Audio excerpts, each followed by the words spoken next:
à un moment donné de réfectoire. Belle salle, beau volume, belle architecture, etc. Mais surtout, évidemment, l'intérêt ici se trouve dans cette fresque. Alors, c'est une vraie fresque. Hein. C'est la technique à fresque, peinture en buis frais. C'est différent des peintures murales que vous avez dans l'église, qui sont des peintures à la détrempe. On peut remouiller l'enduit, refaire le motif, la fresque n'admettant pas de repentir.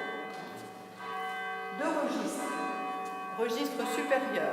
Vous avez ce Christ en majesté qui est assis sur son trône, du saint traversin un petit peu, qui bénit, main droite, qui tient une sorte de sceptre un petit peu effacé à gauche, et qui est entouré bien sûr de ce qu'on appelle le tétramorphe, c'est-à-dire donc le symbole des 4 évangélistes. Là, vous allez retrouver le lion, Saint Marc, taureau, Saint Luc, l'aigle, Saint Jean, et l'homme, Saint Matthieu.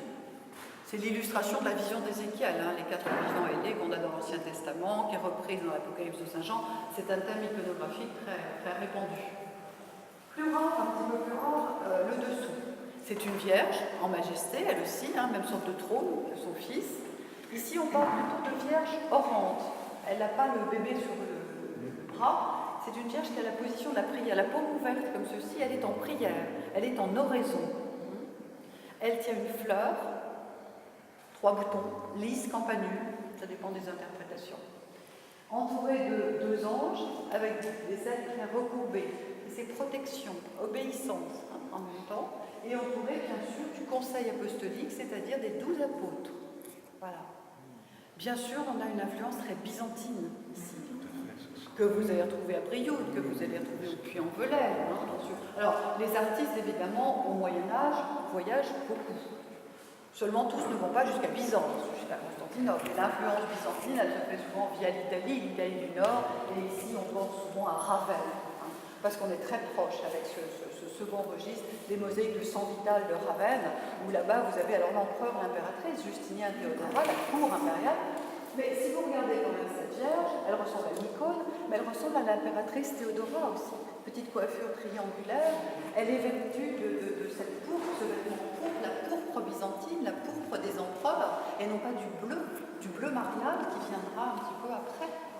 Si vous regardez les anges, ils sont très byzantins, et les apôtres, eux, sont représentés de cette façon figée, hiératique, comme ça, comme ces frises de personnages, justement, dans ces églises byzantines de Ravenne. La position est la même, hein, même façon d'être intercalée, même façon de positionner les pieds, donc l'influence, elle est indéniable, hein, vraiment. Il y a une petite chose seulement qui diffère un peu et qui est très étonnante à la Dieu, ce sont par exemple ces visages. Nous sommes à la fin du XIIe. Si vous allez à Brioude, Chapelle Saint-Michel, vous avez encore cet art très linéariste. Hein. On a encore des visages cernés comme ça, avec ce gros cerne noir. On marque un peu la pommette, le petit nez busqué, mais tous les visages se ressemblent. Alors qu'ici, pas du tout. Vous avez justement des visages qui sont tous individualisés. Voilà. Le trait s'est affiné. On a des coiffures, des poupées, des moustaches, etc. Et on a beaucoup de finesse, beaucoup d'élégance. Regardez les mains, regardez les pieds. Tout ça est vraiment très fin et très élégant à la vue. Et encore une fois, sur ce secteur, à la fin du XIIe siècle, c'est quand même très étonnant. Voilà. Donc Nomonial, elle fait appel sans doute à des artistes particulièrement qualifiés, doués.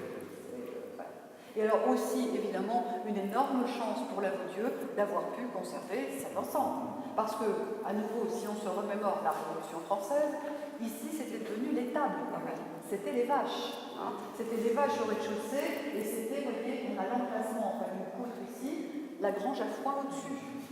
Donc si ça n'avait pas été caché, chaulé par ces fameux badigeons chauds qui cachent mais qui ont protégé finalement, puisque la chaux, donc c'est très sain, ça laisse respirer la peinture, ça s'enlève après facilement.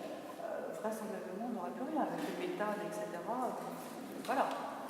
Donc, caché mais redécouvert, donc fin du 19e, 1896, Léon Giron, un restaurateur, un peintre restaurateur de Haute-Loire, fera un petit inventaire de ses peintures murales et il s'apercevra qu'à la Dieu, il y a quelque chose d'intéressant.